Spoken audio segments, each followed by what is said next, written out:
Salut les bichons, je suis Cédric de Opixer. Aujourd'hui, petit déballage de mon échangeur RR que j'ai reçu là, pour le projet VZ5, la Leon Cupra. Projet VZ5 qui est le passage en 5 cylindres. Voilà, écoutez, on se retrouve tout de suite pour le déballage.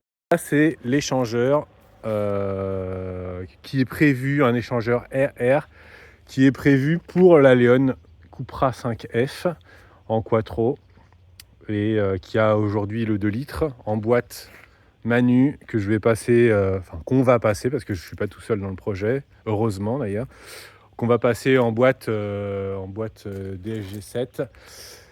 Et pour ça, face avant spécifique avec radiateur de RS3, mais dans un cadre avant de Leon Cupra quand même, j'ai adapté déjà. SMIC UE, je connais pas du tout. Donc j'ai vu ça sur internet. On va dire c'est un rapport, mon avis, qualité-prix qui est pas mauvais du tout par rapport à un DO 88 ou un Wagner. Donc on est parti sur le petit unboxing pour être francophone. Cette blague. Allez, c'est parti. On défait. Hop, ça va être la surprise du chef. Surprise du chef. Hop. On va essayer de pas pourrir l'échangeur. J'espère qu'il est bien emballé. Hop là. Hop, hop, hop, hop, hop. Ça m'a l'air tout beau tout ça. Hein. Ça va être la découverte. Vous découvrez avec moi le bazar. Ouh là là là là. Hop, hop, hop, hop, hop.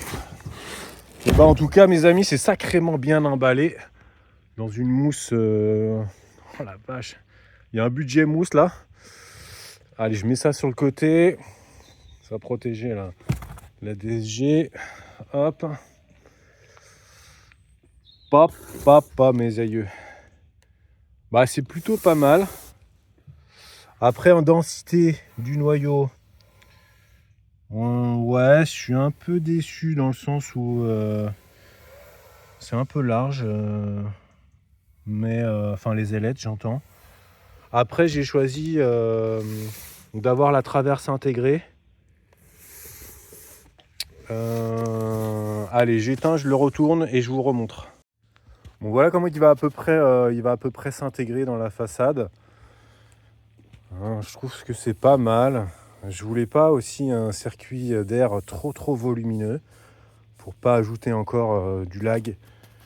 Vous savez que je suis pas adepte des gros échangeurs avec des volumes d'échange qui sont énormes sur des petits turbos, comme je vais garder en fait un turbo d'origine. Il va falloir bien travailler en remap pour éliminer un petit peu ce lag, même si on est contraint par la réalité physique des turbos. Hein. On ne peut pas faire avec l'électronique ce qu'on ne peut pas faire physiquement. On peut rattraper un peu le coup, mais enfin bon, c'est pas la folie.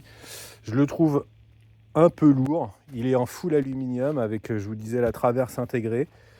Je vais devoir adapter les pattes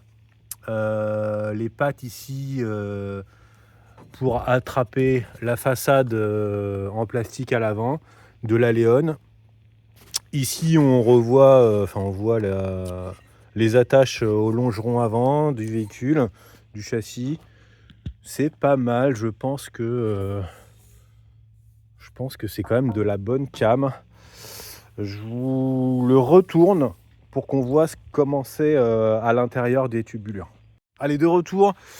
Alors, on voit quand même que c'est des pièces en sandcasting, c'est-à-dire que c'est des pièces moulées en aluminium, c'est pas du taillé masse. Elles sont quand même usinées en fait sur les accroches, sur les jonctions, sur l'arrivée, parce qu'ici c'est l'arrivée turbo, hein, on est dans ce sens-là là.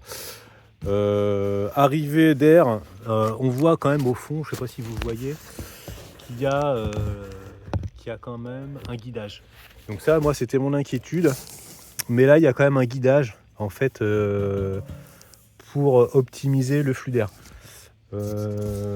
Quoi dire d'autre ?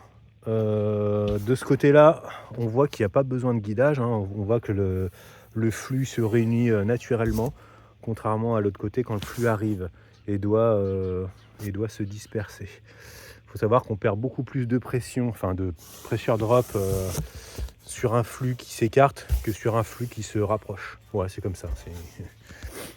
Bref, en tout cas, il est balèze. Ça va être une tuerie. Pour l'instant, je mets ça dans l'optique de faire marcher la bête correctement et après, je l'adapterai avec un cryo cooling que je devrais adapter. Mais encore une fois, là, ça sera, je vais faire sur ce modèle avec le 2,5 litres, je vais faire un cryo cooling à double étage, comme sur la Cupra ici. Sauf que là, j'aurai un étage RR pour vraiment refroidir bien le turbo, enfin l'air de compression turbo.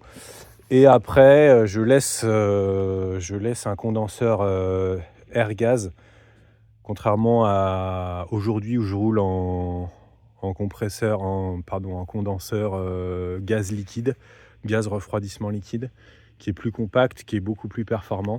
Pour l'instant, question de place, avec le 2,5 litres, je vais limiter, sachant que à la place de mon refroidisseur liquide, enfin mon condenseur liquide, je vais avoir un radiateur pour la boîte DSG à la place. Donc il va falloir que je trouve des solutions techniques, encore une fois. Après, je fais ça pour ça, hein, parce que bon, j'avais un peu fait le tour de moi, mes développements techniques sur la mienne en 2 litres. C'est un peu présomptueux, mais voilà, faut que je kiffe un peu, que je me fasse plaisir aussi. Voilà, je vous laisse les bichons. J'espère que vous avez aimé cette vidéo. Et puis on se retrouve pour la suite du projet VZ5.